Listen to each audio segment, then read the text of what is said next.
تو قرابت داری کا اور دوسرا صدقے کا۔ ایسے ہی اگر آپ اپنے کسی بھائی بہن یا کسی اور قریبی رشتہ دار کی جگہ جائیداد کو ہڑپ کرتے ہیں تو یہ آپ کے لیے دوہرا گناہ ہوگا، زیادہ خطرناک گناہ ہوگا۔ اللہ رب العالمین نے قرآن مجید میں کئی مقامات پر اس بات کی وضاحت کیا ہے کہ بہنوں اور بیٹیوں کے لیے بھی، ماؤں کے لیے اور جو الگ الگ حیثیت سے خواتین ہیں ان کے لیے بھی الگ الگ حصے موجود ہیں۔ میں آج جو بات کروں گا وہ بہنوں کے تعلق سے، کہ باپ کی وفات ہوئی تو اس کی وراثت میں اس کے طریقے میں جس طرح سے اس کے بیٹوں کا حق ہے ایسے ہی بیٹیوں کا بھی حق ہے۔ اللہ رب العالمین نے قرآن مجید میں ارشاد فرمایا لِلرِّجَالِ نَصِيبٌ مِّمَّا تَرَكَ الْوَالِدَانِ وَالْأَقْرَبُونَ وَلِلنِّسَاءِ نَصِيبٌ مِّمَّا تَرَكَ الْوَالِدَانِ وَالْأَقْرَبُونَ۔ مردوں کے لیے بھی جو بھی والدین یا قریبی لوگ مال چھوڑ جاتے ہیں ان میں سے حصہ مقرر ہے، ایسے ہی عورتوں کے لیے بھی، یعنی عورت وہ کسی بھی حیثیت کی ہو، یعنی ماں ہو، بہن ہو، بیٹی ہو، کسی بھی حیثیت سے ہو، ایسے ہی عورتوں کے لیے بھی الگ الگ حصے مقرر ہیں۔ مما قل منہ او کثر، وہ کم ہو یا زیادہ ہو، یعنی باپ غریب تھا، مسکین تھا، اس کے پاس کیش کم ہے، اس نے جو رقم چھوڑا اپنے پیچھے وہ بہت کم ہے، بہن کے حصے میں صرف 10,000 روپے آ رہے ہیں، یا باپ انتہائی مالدار تھا، بہت زیادہ مالدار تھا، اس نے جو رقم بینک بیلنس وغیرہ چھوڑا ہے اس میں سے آپ کی بہن کے لیے 10 کروڑ روپے آ رہے ہیں، وہ چاہے 10,000 ہو چاہے 10 کروڑ ہو، وہ کم ہو یا زیادہ ہو، نصیبا مفروضا، یہ ایک مقررہ حصہ ہے، اللہ رب العالمین کی جانب سے یہ مقرر کردہ حصہ ہے، اسے آپ اس کا حق دیں۔ اللہ تعالیٰ نے فرمایا یوصیکم اللہ فی اولادکم للذکر مثل حظ الانثیین، اللہ رب العالمین تمہیں تمہاری اولادوں کے تعلق سے یہ نصیحت کرتا ہے کہ مردوں کے لیے، بیٹوں کے لیے 2 بیٹیوں کے برابر کا حصہ ہے۔ اس کی ایک مثال سے ایسے سمجھیں کہ ایک شخص مرا، وفات پایا اور اس نے اپنے پیچھے 2 بیٹے اور 2 بیٹیاں چھوڑا، 2 بیٹوں کا 2 حصہ آئے گا اور 2 بیٹیوں کا 1 حصہ آئے گا۔ کتنے حصے ہو گئے؟ 2 بیٹوں کے حصے 2 کر کے 4 حصے ہوئے اور 2 بیٹیوں کا 1 حصہ کر کے 2 حصہ ہوا، تو کل 6 حصے بنے۔ مطلب کیا ہوا کہ جو کچھ بھی باپ نے جگہ جائیداد زمین چھوڑا ہے، جو کچھ بھی اس نے رقم چھوڑا ہے، یا جو کچھ بھی ماں نے اپنے پیچھے کچھ زیورات وغیرہ چھوڑے ہیں، ان سب کے 6 حصے کیے جائیں اور بیٹوں کو 2 حصہ ملے گا، بیٹیوں کو 1 حصہ ملے گا۔ بیٹوں کو اگر 10 لاکھ روپے مل رہے ہیں وراثت میں تو بیٹیوں کو 5 لاکھ روپے ملنے چاہیے، 5 لاکھ۔ یہ ایک طریقہ بتلایا اللہ رب العالمین نے۔ اللہ رب العالمین نے قرآن مجید میں وراثت کے مسائل کو بہت واضح طریقے سے بیان کیا ہے۔ یہ مسائل بہت پیچیدہ ہیں لیکن اللہ رب العالمین نے ان کو بیان کیا ہے۔ لوگ آج اسے ایسا سمجھتے کہ یہ کوئی گناہ ہی نہیں۔ بعض لوگ کہتے ہیں، بعض لوگ تو پورا مال ہڑپ کر جاتے ہیں، بیٹیوں کو کچھ بھی نہیں دیتے، یعنی اپنی بہنوں کو کچھ بھی نہیں دیتے، جو باپ وراثت میں چھوڑ گیا ہے اس میں میں سے کوئی حصہ اسے نہیں ملتا. سوچتے ہیں کہ اب یہ تو اپنے سسرال میں ہے، اپنے ساس سسر اور اپنے شوہر کے گھر میں ہے، وہاں وہ کھا پی رہی ہے، اس کا شوہر اس کو خرچہ دے رہا ہے، اب اس کو مال کی کیا ضرورت ہے، تو ہمارا حق ہے. بعض لوگ گھر میں حصہ نہیں دیتے، دیگر چیزوں میں حصہ دے دیں گے، گھر میں حصہ نہیں دیں گے کہ اس کے پاس تو شوہر کا گھر ہے، یہ گھر تو اب ہمارے لیے ہے جو باپ نے چھوڑا ہے. بعض لوگ کم مال ہوتا ہے اس میں حصہ نہیں دیں گے، یہ جی 50,000 ہی تو حصے میں آ رہا ہے اس کے کیا لے گی، 10,000 ہی تو آ رہا ہے اس کے حصے میں کیا لے گی، چھوڑ دیں، نہیں دیں گے. اور بعض لوگ یہ سمجھتے ہیں کہ ہم نے خوب زیادہ اس کے اپنی بہن کی شادی میں اسے جہیز دے دیا، کافی تو ہے. پیارے ساتھیوں، مان لیجئے آپ نے اپنی بہن کی شادی میں 50 لاکھ روپے جہیز دیے ہو، لیکن باپ نے جو مال چھوڑا ہے اس میں سے جو وراثت کا حصہ اس کا ہو رہا تھا، مان لیجئے 50,000 ہے، آپ نے اسے نہیں دیا، آپ ظالم ہیں، آپ غاصب ہیں. اس لیے کہ جو 50 لاکھ روپیہ آپ نے جہیز دیا ہے، یہ آپ نے خود اپنے طرف سے طے کیا ہے، اپنے اوپر فرض کر لیا ہے، یہ اللہ اور اس کے رسول صلی اللہ علیہ وسلم کی جانب سے طے کردہ نہیں ہے. لیکن جو وراثت میں اس کا 50,000 روپے حق آ رہا ہے، یہ اللہ رب العالمین کی جانب سے متعین کردہ حق ہے. اس کے بارے میں ضرور آپ سے پوچھ تاچھ ہوگی، آپ ظالم اور غاصب ہیں اگر آپ ایسا کیے. پیارے ساتھیوں، اللہ رب العالمین نے قرآن مجید میں ارشاد فرمایا، یا ایھا الناس اتقوا ربکم الذی خلقکم من نفس واحدہ، اے لوگو اپنے اس رب سے ڈرو جس نے تمہیں پیدا کیا ایک نفس سے، وخلق منها زوجها، اور پھر اسی سے اس کی بیوی پیدا کیا، اور پھر ان دونوں میاں بیوی سے یعنی آدم اور حوا علیہم السلام سے بہت سارے مرد اور عورتوں کو پیدا کر دیا ہے. تو یہ عورتیں بھی ہماری سماج کا حصہ ہیں، یہ بھی ہماری بہنیں ہیں، یہ بھی ہماری مائیں اور بیٹیاں ہیں. جس طریقے سے ہمارا حق مال میں ہے، ایسے ہی ان کا بھی حق مال میں ہے. اللہ رب العالمین نے ایک جگہ پر ارشاد فرمایا دھمکی دیتے ہوئے، تلک حدود اللہ، یہ اللہ رب العالمین کی متعین کردہ حدود ہیں. یعنی کیا آپ کے اوپر فرض ہے، کیا آپ کے اوپر حرام ہے، کیا آپ کے اوپر واجب ہے، یہ ساری چیزیں کیا ہیں، یہ حدود ہیں، یہ باؤنڈری ہے، یہ حد بندی کر دی گئی ہے. آپ کو اس کے درمیان میں رہنا ہے، ان باتوں کو اپنانا ہے. فرمایا وَمَن يُطِعِ اللَّهَ وَرَسُولَهُ يُدْخِلْهُ جَنَّاتٍ تَجْرِي مِن تَحْتِهَا الْأَنْهَارُ خَالِدِينَ فِيهَا وَذَلِكَ الْفَوْزُ الْعَظِيمُ. جو اللہ اور اس کے رسول کی اطاعت کرے گا، اللہ رب العالمین اس کو ایسی جنتوں میں داخل کرے گا جس میں نہریں جاری ہوں گی، کئی طرح کی نہریں ہوں گی، جس میں وہ ہمیشہ ہمیشہ رہیں گے، اور یہ بہت بڑی کامیابی ہے. آگے اللہ تعالی نے فرمایا وَمَن يَعْصِ اللَّهَ وَرَسُولَهُ وَيَتَعَدَّ حُدُودَهُ يُدْخِلْهُ نَارًا خَالِدًا فِيهَا.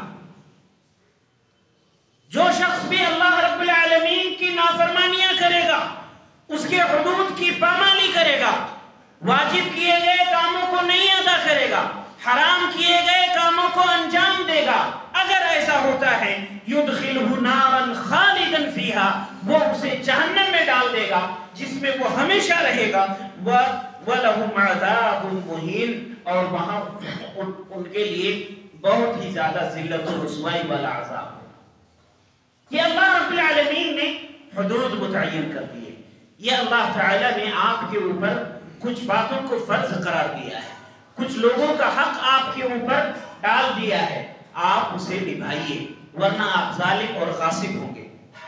پیارے ساتھیوں،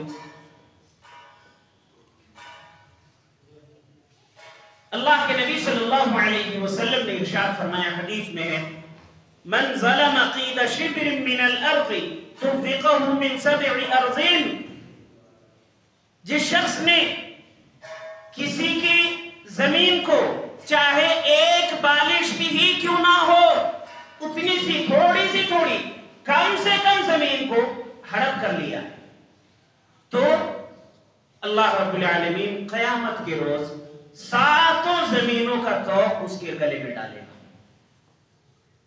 اگر آپ نہ جانتے ہو تو جان لیں کہ یہ زمین صرف ایک نہیں ہے، جس طرح سے آسمان 7 ہیں ایسے ہی زمین بھی 7 ہے۔ اللہ رب العالمین نے قرآن مجید میں بھی اس کی یہ بات بتلایا کہ آسمان کو اللہ تعالیٰ نے 7 عدد میں پیدا کیا، 7 آسمان پیدا کیا، وَمِنَ الْأَرْضِ مِثْلَهُنَّ، اور زمینوں کو بھی اسی طرح سے 7 زمینیں پیدا کیا ہے۔ تو آپ جو حصہ ہڑپ کر رہے ہیں زمین کا کسی اور کے حق میں سے، وہ گویا آپ اس کے مالک ہیں۔ کہاں تک؟ بالکل 7واں تہ جو زمین کا ہے، 7واں حصہ جو زمین کا ہے، وہاں تک آپ اس کے مالک ہیں۔ اس پورے 7 زمینوں کا طوق آپ کے گلے میں ٹھانگ دیا جائے گا، اور آپ اس بوجھ کو لیتے ہوئے ذلت و رسوائی کے ساتھ ساری دنیا والوں کے سامنے وہاں میدان محشر میں گھومتے پھریں گے۔ پیارے ساتھیوں، یہ بہنوں پر ظلم و زیادتی آپ بند کریں، یہ ایک بڑا خطرناک جرم ہے۔ بعض لوگ کہتے ہیں کہ بہن نے معاف کر دیا ہے، بہن نے معاف نہیں کیا ہے، بلکہ وہ ایک ناگ سے ڈر رہی ہے، جو ناگ اس مال کے چاروں طرف میں موجود ہے، جو اسے ڈس لے گا۔ وہ ناگ آپ ہیں، وہ ناگ اس کا وہ بھائی ہے جو باپ کی وراثت میں سے اپنی بہن کو حصہ نہیں دیا ہے۔ اسے ڈر ہے کہ اگر یہ حصہ لینے جائے گی تو اس کا بھائی ناراض ہو جائے گا۔ یہی معاملہ شادیوں کے وقت میں بھی مہر میں ہوتا ہے۔ آپ سوچئے کہ آپ کی ایک بہن ہو اور اس کی آج ہی نکاح ہونا ہو، اور آج ہی اس کو سسرال میں جانا ہو، اور سسرال میں پہنچنے کے بعد شوہر پہلی ملاقات میں اس سے پوچھے کہ تم نے میری مہر معاف کیا یا نہیں معاف کیا ہے، آپ کا کیا خیال ہے؟ آپ کی بہن کے اندر اتنی جرأت ہوگی کہ وہ کہہ دے اپنے شوہر سے کہ ہاں میں نے معاف نہیں کیا ہے، مجھے میرا حق چاہیے؟ وہ تو کہی دے گی کہ ہاں معاف کر دیا، کوئی بات نہیں۔ لیکن اگر وہ شوہر بنا پوچھے، بنا کوئی بات چیت کیے، انصاف کو اپناتے ہوئے وہ اس کا حق مہر اس کو وہاں پہلی ملاقات میں ہی دینے لگے، تو کیا آپ کی بہن منع کر دے گی؟ نہیں پیارے شوہر رکھ لیجیے آپ، میں نے معاف کر دیا، منع کر دے گی؟ لے لے گی، وہ اس کا حق ہے۔ یہی معاملہ وراثت میں بھی ہے۔ آپ ناز بنے مال پر بیٹھے ہوئے ہیں، کیا آپ کی بہن آئے گی اگر مانگنے تو اسے آپ ڈس لیں گے، اسے آپ بدنام کریں گے، اس سے آپ ناراض ہو جائیں گے؟ وہ آپ سے ڈر رہی ہے، ناراضگی کا خوف ہے، سماج کے دباؤ میں آئی ہے۔ اگر اس کے حصے میں 10 لاکھ روپے آ رہے ہیں، آپ دیجئے اسے۔ وہ بہن جو انتہائی زیادہ پریشان ہوتی ہے، جس کے بچوں کے علاج کے لیے پیسے نہیں رہتے، بچوں کی تعلیم کے لیے پیسے نہیں رہتے، وہ آپ کو 10 لاکھ روپیہ معاف کر دے گی، لے جاؤ بھائی، میرے پیارے بھائی ہو، لے جاؤ، وہ آپ کو یوں ہی دے دے گی۔ زمین کا جو حصہ اس کا بن رہا ہے اتنا حصہ آپ اس کے نام کیجئے۔ اس کے بعد بھی اگر اس کے اندر اتنا دل ہے، اتنا بڑا دل ہے کہ وہ آپ کو پھر بھی واپس کر دے، نہیں میرے بھائی یہ زمین آپ اپنے نام کرا لیجئے، مجھے نہیں چاہیے۔ ہے کوئی بہن ایسی کوئی بہن ہوگی؟ شاید ایسی کوئی بہن نہیں ہو۔ اس لیے پیارے ساتھیوں، یہ آپ بالکل نہ سمجھیں کہ آپ کی بہن نے وہ وراثت آپ کا معاف کر دیا ہے، وہ معاف نہیں کیا بہن نے، بلکہ وہ آپ کی ناراضگی سے ڈرتی ہے، وہ سماج کے دباؤ میں آئی ہے، اسے پتا ہے کہ یہ ملنے والا نہیں ہے تو اس کو مانگنے کا فائدہ کیا ہے۔ پاکستان کا ایک واقعہ ابھی کچھ دنوں پہلے نیوز پیپر میں چھپا تھا، اس کا فوٹو میرے پاس آیا تھا کہ کسی گروپ میں نے پڑھا اسے، بطور عبرت کے لیے بتلا رہا ہوں کہ جب باپ مر جاتا ہے، وراثت پورا کا پورا بھائی ہڑپ کر جاتا ہے، بہن کو کوئی حصہ نہیں دیا، 30 سالوں کے بعد جب اس بھائی کی وفات ہوتی ہے تب وہ بہن بہت ضد کرتی ہے کہ مجھے اپنے بھائی کے جنازے کے ساتھ ساتھ قبرستان جانا ہے۔ لوگ اسے سمجھاتے ہیں، پیاری بہن اللہ کے نبی صلی اللہ علیہ وسلم نے منع کیا ہے، وہ لاکھ سمجھانے کے باوجود نہیں مانتی ہے، بالآخر وہ قبرستان جاتی ہے۔ لیکن وہ باتیں جو عام طور پہ عورتوں کے اندر ہوتی ہیں، چیخنے چلانے کی، ماتم کرنے کی، وہ سب کچھ وہ نہیں کرتی، وہ صبر رکھتی ہے۔ وہ قبرستان جاتی ہے، اس کے سامنے ہی اس کے بھائی کو قبر میں اتارا جاتا، دفنایا جاتا ہے، مٹی ڈالی جاتی، قبر برابر کی جاتی، سب کچھ کیا جاتا۔ جب دعا کی باری آتی ہے تو ادھر کچھ لوگ کھڑے ہیں قبروں کے اس طرف میں اور وہ دعا کر رہے ہیں اس کے لیے، اور ادھر ایک کنارے وہ بہن بھی کھڑی ہے اور وہ اسی بھائی کے لیے آواز کے ساتھ بددعا کر رہی ہے کہ اے میرے پروردگار، یہ میرا بھائی ہے، اب تیرے حوالے ہے، تو اپنی رحمت سے اس کو ویسے ہی دور رکھ جس طریقے سے اس نے میرے مشفق باپ کی وراثت سے دور رکھا ہے اور مجھے محروم کیا ہے۔ اے اللہ تو اپنی رحمت سے اسے محروم کر دے۔ پیارے ساتھیوں، یہ بہنوں کا حق ہے، آپ اسے دیں۔ اگر ابھی تک نہیں دیے ہیں تو اللہ کی قسم قیامت کے روز آپ کی پکڑ ضرور ہوگی۔ آپ اپنی بہن سے پوچھنے جائیں گے کہ بہن معاف کیے کہ نہیں کیے، وہ یقینی طور پر یہی کہہ دے کوئی بات نہیں، لے جاؤ۔ لیکن اگر آپ اسی بہن کو مان لیجئے 10 لاکھ روپے وراثت میں اس کا حصہ آ رہا ہے اور وہ حصہ آپ اس کو دے رہے ہیں، شاید وہ معاف نہیں کرے، آپ بغیر کسی ناراضگی کا اظہار کرتے ہوئے، اس کا حق سمجھتے ہوئے انصاف کے ساتھ اس کو دیں گے تو وہ بہن اسے ضرور لے گی۔ پیارے ساتھیوں، جب آپ اپنی بہنوں کو وراثت میں حصہ دیں گے تو اس کا سسرال میں بھی ایک خاص عزت اور مقام بھی بڑھے گا۔ آپ جانتے ہوں گے کتنی ہی ایسی بہنیں ہیں جو اپنے سسرالی گھر والوں کے ساتھ میں، اپنے شوہروں کے ساتھ میں بے انتہائی زیادہ ظلم و زیادتی کو برداشت کرتے ہوئے وہی رہتی ہیں، اور اس کے سسرال والے بھی یہ سمجھتے ہیں کہ آخر جائے گی کہاں ہے، اس کے پاس تو ہے ہی نہیں، جائے گی کہاں ہے؟ کیا بھائی کی محتاج بنے گی؟ اپنے بچوں کو لے جا کر بھائی کے پاس اس کا بوجھ بنے گی؟ اور وہ انتہائی ظلم و زیادتی کرتے ہیں۔ لیکن جب اس کے پاس بھی کچھ حصہ رہے گا، اس کے اپنے نام سے بھی کچھ گھر جائیداد مال و دولت رہے گی، تب اس کا کچھ اور مقام و مرتبہ ہوگا۔ پیارے ساتھیوں، ہم اور آپ کتنی ہی بہنوں کو ایسا جانتے ہوں گے، میں جانتا ہوں، ایک دو کو ایسا میں جانتا ہوں، آپ بھی شاید جانتے ہو، کہ جنہیں ان کے شوہروں نے طلاق دے دیا ہے، ماں باپ کی وفات ہو چکی ہے اور بھائیوں نے سارا مال ہڑپ کیا ہے، بہن کو کوئی حصہ نہیں دیا ہے۔ اب وہ بہن بیچاری یا تو بھیک مانگتی پھرتی ہے یا پھر کسی بھائی کی محتاج رہتی ہے، اور بھائی بھی سمجھتا ہے کہ میں اس بہن پر بہت بڑا احسان کر رہا ہوں کہ اس کو اپنے گھر میں رکھا ہوں اور اس کو کھانا دے رہا ہوں۔ ظالم بھائی، تیرے احسان کی ضرورت نہیں ہے، تو ایک عالی شان گھر جو تیرے باپ نے چھوڑ کے گیا ہے، جس میں تو رہ رہا ہے، اس میں سے 1-2 کمرہ جو اس کا حصہ بن رہا تھا اسے دے دے۔ تو جو زمین جائیداد پراپرٹی اور رقم تو تیرے باپ نے چھوڑ کے گیا ہے، اس میں سے جو حصہ اسے مل رہا تھا اسے تو دے دے، وہ اپنا مال کھائے گی اور اپنے گھر میں رہے گی، تیری محتاج نہیں رہے گی۔ آپ انصاف کریں اپنی بہنوں کے ساتھ میں، اپنی بہنوں کا حق دیں۔ اگر دیے ہیں تو بہت اچھی بات ہے، لیکن شاید 2-4 لوگ ایسے ہوں گے، ورنہ وہ بھی نہیں ہوں گے، اور اگر نہیں دیے ہیں تو آپ لوگ اپنی بہنوں کا حصہ دیں۔ اسے معاف آپ نہ سمجھیں۔ اللہ رب العالمین ہم سبھی کو اچھائیوں اور بھلائیوں کی توفیق دے، سبھی کے حقوق کو نبھانے کی توفیق دے، وراثت میں بھی جن کا جو بھی حق ہے اسے عطا کرنے کی، اس کا حق سمجھتے ہوئے اسے دینے کی ہمیں توفیق دے، ظلم و زیادتی سے مال و دولت کو ہڑپ کرنے سے ہمیں بچائے۔